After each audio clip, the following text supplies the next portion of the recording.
Hello everyone, welcome back to our channel. In this video, I will guide you through how to recover permanently deleted Instagram account after 30 days. As you know, you can only recover your account within the 30 days of deactivation or deletion of your account, but this is the way to recover your account after 30 days.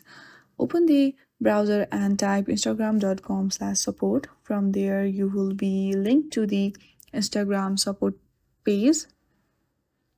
From here, click on the three lines on the top right corner and then select manage your account. And then select signing up and getting started. And if you scroll down there, you'll see was this helpful? Click on no and then click on the other. And here is the description box. Type whatever I am typing.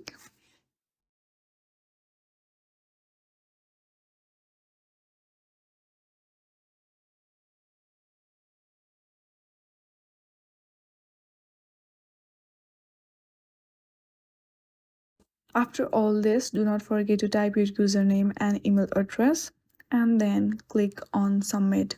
Your account will be recovered within 24 hours.